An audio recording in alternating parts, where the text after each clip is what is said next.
and welcome to Mock the Week. I'm Dara Breen, and joining me this week are Andy Parsons, Hal Cruttenden and Miles Jupp, Alistair McGowan, Hugh Dennis and Gary Delaney.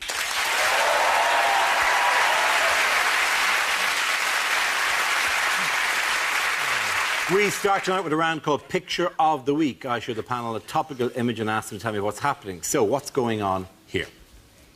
Is Putin saying, damn, did I put the cyanide in the tea or in the sherry? Is Cameron, in fact, trying to upset Putin by trying to drink his sherry in the most gay way possible? Putin does look really relaxed, doesn't he? I think he's watching one of his favourite sports, and there may be two bears killing a dog. What, Bear Dog? I love Bear Dog. I watch it on Russian television all the time. Cameron presumably is just saying, 2 more series and I invade Syria. Is that David Cameron tries to lighten the mood at the G20 by playing a tiny trumpet? Are you sure it's not actually a picture of Mr. Burns and Smithers? I think they're discussing election strategy. I think Putin's explaining how he's already won his next 4 elections. Presumably they're playing the Obama speech drinking game. Every time Obama says red line, they have to have a drink. Maybe neither of them are speaking. That's true. Yeah. Just Taking apart the entire conceit of Andy's bill. Can I just say at this point that I can't do an impression of David Cameron? I don't think anybody can. And in fact, I think I was only asked on this programme tonight because Dara actually, there was a point earlier in the week that Dara was not feeling very well. So they said, so we need a cover in case Dara doesn't make it to the show and the recording. So if you can come in and do that, would be great. Andy Parsons.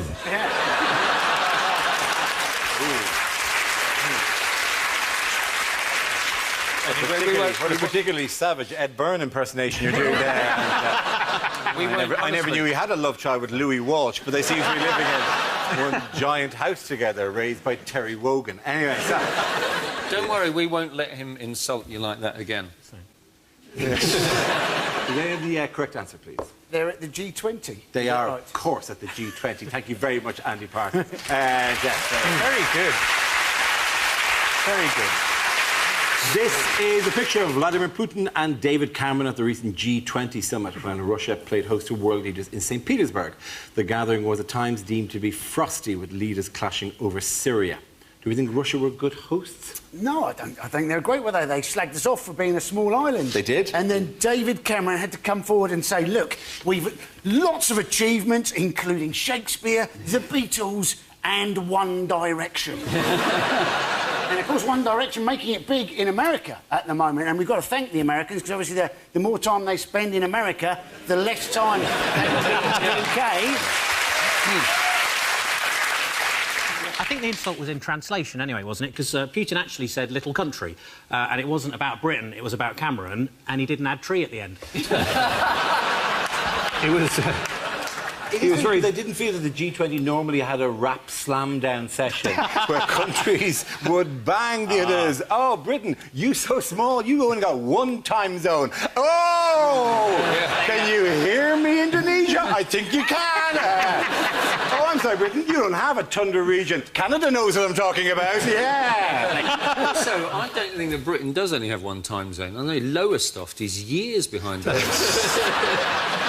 If it was bad for Britain being insulted, there were countries who came out of it worse. Spain have dropped out of the G20. And they just got an observer's seat, which is like inviting them to your dinner party and going, well, I've got an old deck chair. You can sit over here and you can watch the chat going on, and some mismatched cutlery we can give you. We'll chuck you a drumstick every now and again. You know, you're right there, Spain. See, well up there. And the seating plan, do you see all the hassle about the seating plan? Well, it's a great shot, isn't it? It's a fabulous shot, isn't it? When do they put in the massive roulette ball? Yeah. That'd be great. Who's going to speak next? We'll find out with this.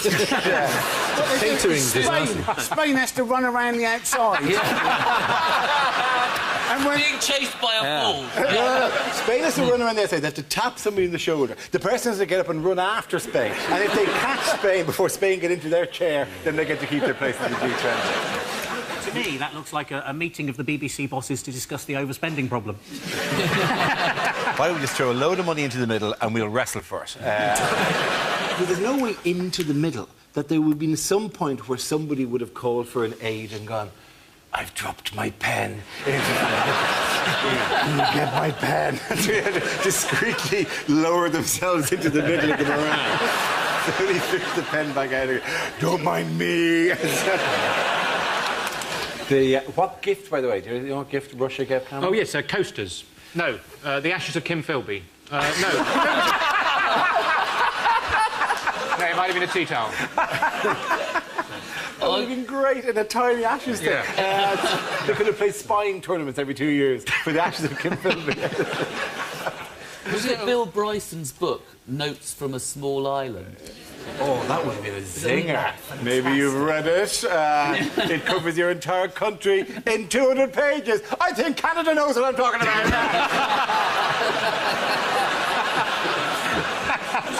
Was it more that at an international level? Zing! Was it like one of those Russian dolls with Cameron on the outside and then Gordon Brown in that and then Tony Blair inside that? And it descended and then down all the way back to Churchill. All the way down to Churchill. It was a set of Russian dolls with British Prime Minister. So Ted Heath was inside Margaret Thatcher. Which would have come as a surprise to a lot of people. And a first for Ted Heath. OK, moving on. What's going on here? Is it Bring His Son to Work Day?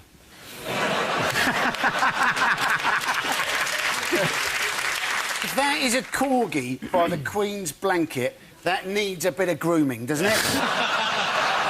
It's Charles saying, Andrew's down. They've got him. He fell for it completely. Is the Queen going, look, the Middletons are driving themselves? There's the Queen saying, oh, look, Charles, there's Helen Mirren. I'm going to be playing her in the new Danny Boyle film. It's possible they are just enjoying the badger cull.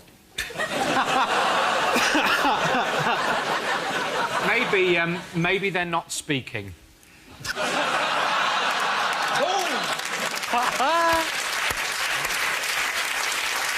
Stop undermining the structure. Whilst the Queen was up in Scotland, who was found by police in Buckingham Palace Gardens? This was Prince Andrew. Yes. And apparently the police stopped him. They thought he was a waster, and it turned out they were right. He doesn't voice it to me. He'd go, state your business. He'd go, 10 years enough. You there with the tan and the golf clubs. Before you get into that helicopter. Who are you? What are you doing here? They said they wanted him to prove that he was a royal, and apparently he just stood around doing nothing, and they took that as sufficient proof. So... Do you know the most stupid thing about this is he apparently said to the policeman who stopped him, he said, do you know who I am? And to which the answer is, clearly not.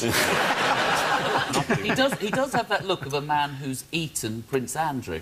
I think he actually lives in the garden. He was found in the garden, wasn't Yes, he? he was. He was walking around. Do you think he actually lives in the garden? He had a big... Is he like Stig of the Dump? Does he live in the garden? That's what I want to know. Has he fallen so far down the royal pecking order that he now actually just lives in the garden of nuts and berries and stuff? What was the timeline of this, though? Was this before the burglary or was this after the burglary? It was after. Sorry, there was a burglary. A man broke in 2 days before. 2 days before. Yeah, hence there was a lot of... They were all on a little bit more... They didn't think that man was still hanging around there, did they? 2 days after They the often burglary. return to the scene of the crime. That is one of the things I've learned about the criminal classes over the years. Who did they contact, by the way, to give a comment on this break-in? Oh, Michael Fagan. Michael Fagan. Michael Fagan, who broke into Buckingham Palace 30 years ago and sat on the edge of the Queen's bed for an hour until eventually... I think it's like she said, would you like a cup of tea? And he said, I'll just ring for one. Somebody in my room! They all said that. I need like a cup of tea! They said that was very dangerous, didn't they? Because he sat on the edge of the Queen's bed, but the edge of the Queen's bed is up to 1/4 of a mile away from the Queen. I can't believe people aren't breaking in the whole time to Buckingham Palace. It's one of the few places where there's a flag to tell you if anyone's home or not. I bet they don't cancel the milk or anything. You know? You think as they leave, they're about to put down, and she goes, no, leave the flag up. Yeah. Right? Leave the flag up and one light in the hall. Because the whole country was shocked, I think, by the burglary. Everyone thinking, how can you get an intruder into the palace? We were all shocked by it, except Helen Mirren, who's probably thinking, right, that's another film for me to do then. I'll probably get Liam Neeson in to play Queen 2, who's in my house? Liam Neeson playing the burglar. Liam Neeson playing the burglar, going, so, you're probably wondering how I got into your bedroom, Your Majesty. How does Aslan ever get anywhere? Came in through the wardrobe. I honestly thought you were going to go with Taken instead. I honestly thought you were going to say, I have a very specific set of skills. I don't see adult films, I just see the child films. Yes, oh, sorry. What is anyone talking about? Perhaps, Miles, we weren't talking.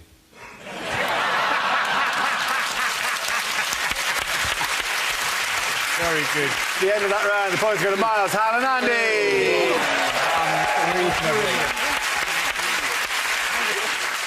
Now we play a round called Set Your Phasers to Fun. This game involves Hal and Gary, so if you could make your way to the performance area, please. This round is a stand-up challenge. I launched a wheel of news, and wherever it chooses to stop, one of our performers must step forward and talk about that subject. The winner is whoever I think is the funniest. OK, here we go. Let's spin the wheel. First subject is building. Who wants to come in on that? Hal Cruttenden. Building freaks me out a bit. Well, builders intimidate me, because I've had builders come to work at my house, and they work for like 2 days, then go away for a week. And you end up making that phone call to them, and it makes me feel like a little kid whose parents have split up and the dad's being really crap. It's the same conversation. You, just go, you said you'd come on Saturday. You said you'd be here on Saturday. I'm really sorry, mate. I've been really busy. I can make it Tuesday. Do you promise you'll come on Tuesday? Can we go to the park? I love you. They intimidate me. I've had a builder come and give me a quote on a problem in my house and make it worse right in front of my face. Literally, feeling my wall, go, yeah, feel that damp, mate, that's chronic, that's soaking wet, yeah? All round there, that's soaking wet, yeah? I put a little knife in, yeah? Watch it crumble. Look at the plaster fall away from your wall. Look at the size of that hole in your wall. That hole wasn't there when you arrived. It's massive, isn't it, mate? It's massive. No other job does that. No other job diagnoses a problem by making it worse, do they? Nobody. You know, doctors don't go, I think you've got brittle bones, mate, I do, and then stamp on your leg, do they? See that, mate? Your leg was like a twig, yeah? I think you got a dodgy heart as well. Boom! See, you're having a heart attack, you see? I actually tried to help this builder finish our kitchen, and he just stopped and went, mate, and I kind of jumped because I'd been momentarily transfixed by the beauty of the bubble and the spirit level. He just stopped. He said, seriously, mate, leave it. You don't know what you're doing. I'll finish it off. And that night I had a dream that I was making love to my wife. And he walked in and said, seriously, mate, leave it. You don't know what you're doing. I'll finish it off. Thank you very much, Hal Cruttenden. OK, it's Gary now, so let's see what topic you've got, Gary. Let's spin the wheel. Topic is childhood. As a child, I was made to walk the plank. We couldn't afford a dog. My 6-year-old refuses to eat anything other than alphabeti spaghetti. Luckily, he's dyslexic, so I just buy him normal spaghetti. Seems to work. Dad, these are all L's. Yeah, it's Welsh. I bought him some medicine for his ADHD. On the side of the bottle, it said concentrate. I thought, if he could do that... I bought a really nice 12-year-old Scotch. Obviously, his parents weren't pleased. I hate people who complain about breastfeeding in public. I don't want to see it, or that's disgusting, or you can't do that, you're not a woman.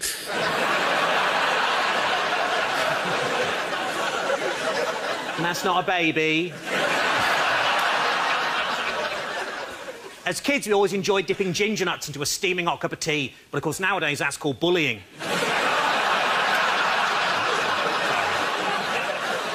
I shouldn't do that, by the way. Ginger jokes are the last vestiges of racism in comedy, and they started a ginger pride movement to stamp that shit out. They had a march in Hyde Park. Well, they were going to when the sun came out.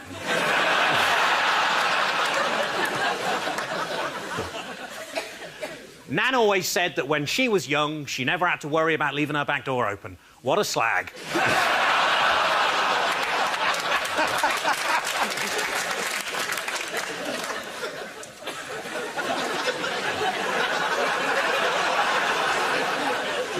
I'm totally going to get in trouble with the family again. This is really not worth it. You got to look after your health as you get older. The other day I did a poo and noticed there was a little blood in it. I said, "Oi, bruv, get out my toilet, innit?"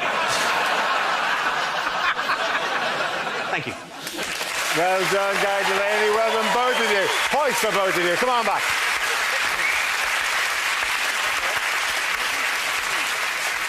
Our next round is called If This Is the Answer, What Is the Question? On the board are 6 categories. Alistair, what category would you like? I'll go for sport, please. OK, Grant, your category is sport.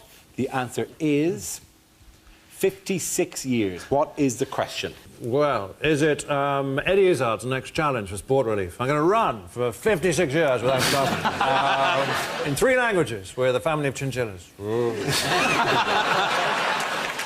Is it when somebody says they're 13 online, how old are they actually? Is it when is the next train to Morden via Bank? Is this how old Dara will look when he's 45? Oh. It's just in jest. She was 45 12 years ago. Is it how long have BT been telling me my call is important to them?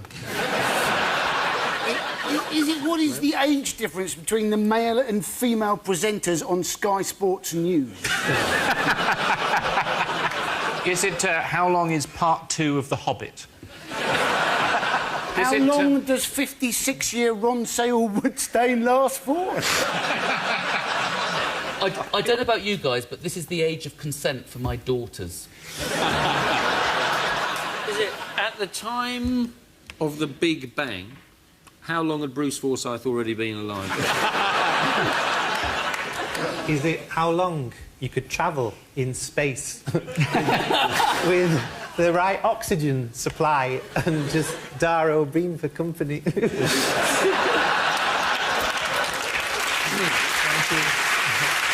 OK. We'd both be very happy, thank you very much. Is it, how long is the gap between each edition of the monthly magazine I'm No Good at Maths? Is it pick an arbitrary length of time?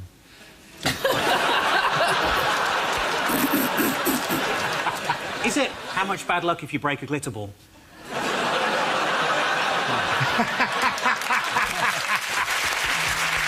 Proper joke. And you know what 56 Is it the gap between Tokyo Olympics? It is absolutely the gap between different Tokyo Olympics. Thank you very, very much. Oh, brilliant. Brilliant. Yes, the question I was looking for is what will the gap between Olympic Games be for the newly announced 2020 host city Tokyo? This is news that Tokyo has beaten rivals Madrid and Istanbul to stage the 2020 Olympics and Paralympics. The last time the city hosted the Olympics was in 1964. France are going to be pissed off, aren't they? Because, like, Japan's got it, Spain didn't get it, and Turkey didn't get it. Now, Spain didn't have any money, Turkey's next to a war zone, and Japan's had some nuclear meltdown, and still Paris can't get the Games. Yeah. Are the 2020 Olympics Olympics for people with perfect vision?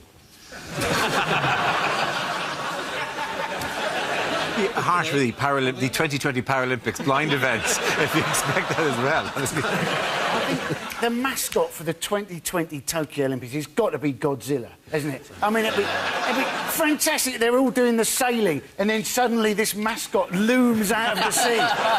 They'll break world records. They'll never have sailed that quickly. They said, didn't they? They said that Fukushima was no problem because it's... how far away is it? It's 100 miles away. So that gives them lots of time to stop the mutant lizard destroying the opening ceremony. I didn't know Boris Johnson was going. Yeah. How are they... So what is the Japanese government going to do about Fukushima? In my experience, these things tend to sort themselves out. Give it a couple of million years, it'll be fine. This too shall pass. Just about 10 million years, yes. Just hope during the Olympics the rowers don't fall out of their boats, you know, into the radioactive water. Double skulls? Yes, actually. Yeah. Copters fours. I'm with you. The Fukushima is they're going to build an ice wall to trap the water, because the water's dripping out of Is it them. being solved by the X-Men or something?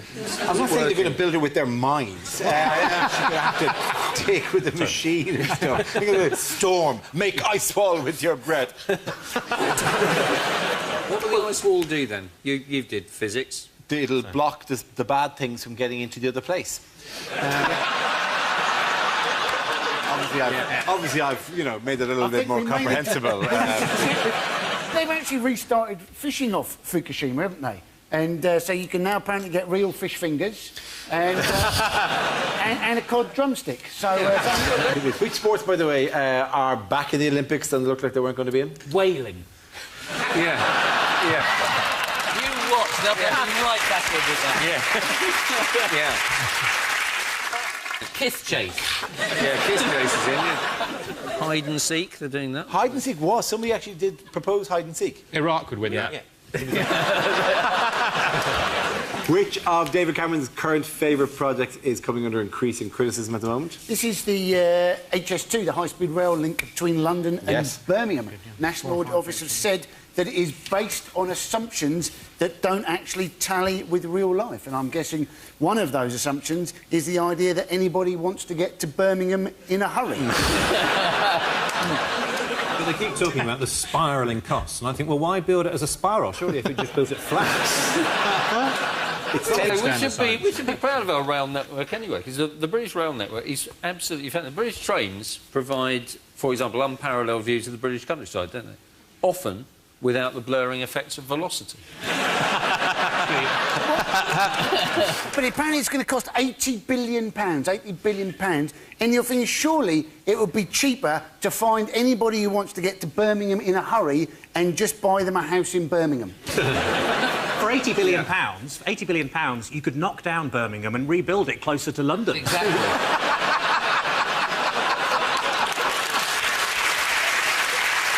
At the end of that round, the points go to Alistair, Hugh and Gary. Now we come to scenes we'd like to see. So if everyone can make their way over to the performance area, please. I'll read out this week's topics and then we'll see what our panellists can come up with. OK, here we go. The first subject is unlikely things for a sports commentator to say. And the starting pistol's gone off, and Oscar Pistorius has got his arms in the air, claiming his innocence already. Well, good news here in Flushing Meadow. Murray has broken Djokovic. Both legs, one arm. He won't recover from that. Oh, clearly that's a dive by Tom Daley. So it's 1-1 at half-time, and, sorry, I'm finding it hard to concentrate here. Gareth Southgate has just had me in absolute stitches.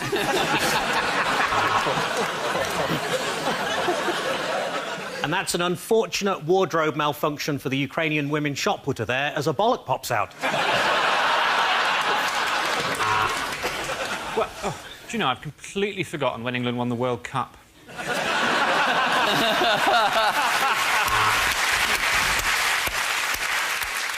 130 kilograms. This would be a world record, but this small Peruvian is determined to swallow it and get it through customs.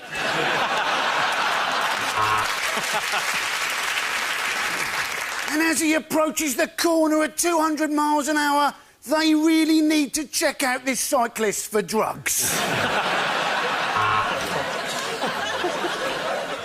And as a mark of respect, the Great Britain water polo team will be wearing armbands.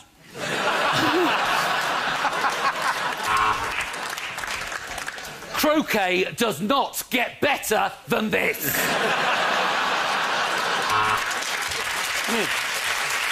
Well, my watch has 3 additional minutes. Don't buy a Rolex from a street market. Hello, I'm Michael Owen. Welcome to the millions of you watching on BT Sport. And he's got 4 off 1 ball. There's a lot of children that Lance Armstrong has fathered. And the sumo wrestler grunts as his opponent enters the ring. Pretty sure that move's illegal. Well, it's 1:30 and the covers are still on. Kevin Peterson simply won't get out of fucking bed.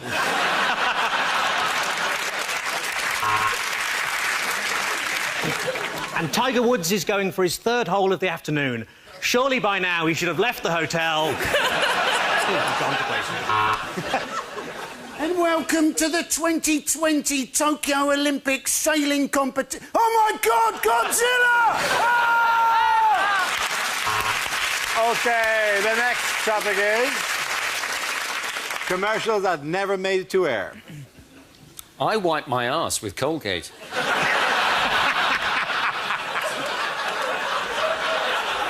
And now, I've got a ring of confidence.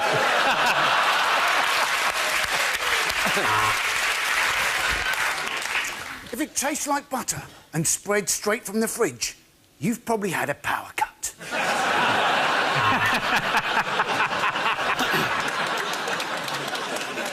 Condoms. Because if she'd sleep with you, she'd sleep with anyone.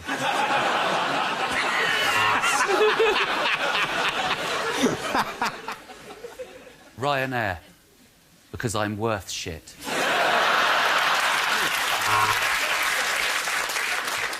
As leader of the Labour Party, I always like to look my best. And it's very important to me to have a smooth finish, which is why I use the Mach 4. As I often say, That was a close shave, wasn't it, Gromit? Frosties, they're all right. New BG from Garnier. Exfoliates, hydrates, epilates, urinates. Probably not that last one. Unlimited minutes, unlimited text, unlimited music downloads. Yes, it's our new twat on a train tariff.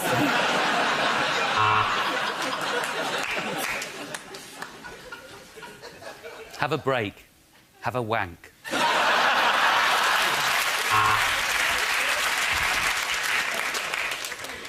Maybe she's born with it. In which case, I probably shouldn't take the piss.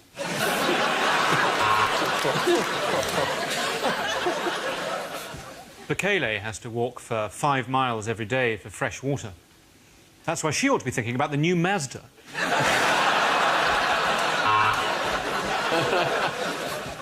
Coco Chanel. Says bloody horrible, I'm sticking to Horlicks.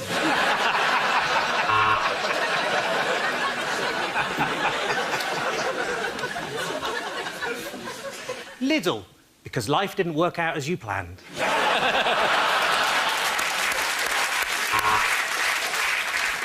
Hi, I'm Kevin Bacon, doing an ad on British TV. What happened? Have you got that bloated, uncomfortable feeling in your stomach? Then try going for a shit.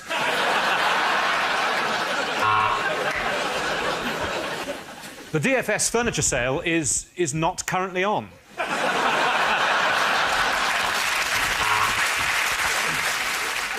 This Christmas, get Mock the Week on DVD, featuring all the regulars, Dara O'Brien, and this week, Andy Parsons, Will Milton-Jones, and of course, don't forget Mickey Flanagan, East End of London, and of course, very good, Chris Allison. Everyone, at the end of the round, the point to Alistair, Hugh and Gary. And that's the end of the show. This week's winners are Andy Parsons, Hal Cudlip and Miles Jupp. Commiserations to Alistair McGowan, Hugh Dennis and Gary Delaney. Thank you for watching. I'm Dara Breen. Good night.